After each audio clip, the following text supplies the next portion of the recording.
ભરૂચમાં ચકચારી ઘટના સામે આવી છે। દૂધધારા ડેરીથી ભોલાવ જીઆઈડીસી તરફ જતી ગટરમાંથી માનવ શરીરના બે ભાગ મળી આવ્યા છે। ગઈકાલે સાંજે પ્રથમ ગળાનો ભાગ મળ્યો હતો, જ્યારે આજે રવિવારે તે જ વિસ્તારમાંથી કમરથી ઘૂંટણ સુધીનો બીજો ભાગ મળી આવ્યો છે। સામાજિક કાર્યકર ધર્મેશ સોલંકી અને તેમની ટીમે આ અંગેની સી ડિવિઝન પોલીસને જાણ કરી હતી। પોલીસે તાત્કાલિક ઘટનાસ્થળે પહોંચી મૃતદેહના ભાગને બહાર કઢાવ્યો હતો।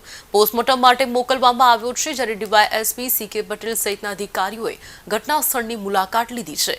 પોલીસે સતત ટીમો બનાવી છે। આસપાસના સીસીટીવી ફૂટેજની તપાસ કરવામાં આવી રહી છે। મૃતદેહના બાકીના ભાગોની શોધખોળ ચાલુ છે। ઘટનાની જાણ થતાં સ્થાનિક લોકોના ટોળા ઘટનાસ્થળે એકત્ર થયા હતા। હાલ પોલીસે અકસ્માત મોતનો ગુનો નોંધીને વધુ તપાસ હાથ ધરી છે।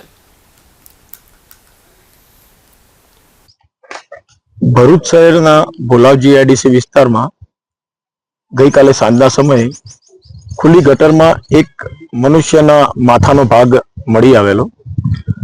એ સંબંધમાં ભરૂચ શહેર સી ડિવિઝન પોલીસ સ્ટેશનમાં અકસ્માત મોત દાખલ કરી એ મરણ જનાર જે ઈસમ છે, જેને માથાનો ભાગ મળી આવેલો હતો, એ મરણ જનારનું મોત કેટલા સમય પહેલા થયેલું છે, મરણ જનાર ઈસમની ઉંમર શું છે અને એનું મોત કેવા કારણસર થયેલું છે એ દિશામાં તપાસ થવા માટે સૌ પ્રથમ તો એનું પેનલ ડોક્ટરથી પીએમ કરાવવા માટે કાર્યવાહી હાથ ધરવામાં આવેલી અને એ મરણ જનાર ઈસમના બીજા કોઈ માનવ અવયવો નજીકના વિસ્તારમાં છે કે કેમ એ દિશામાં પણ જુદી જુદી ટીમો બનાવીને તપાસ કરવામાં આવેલી।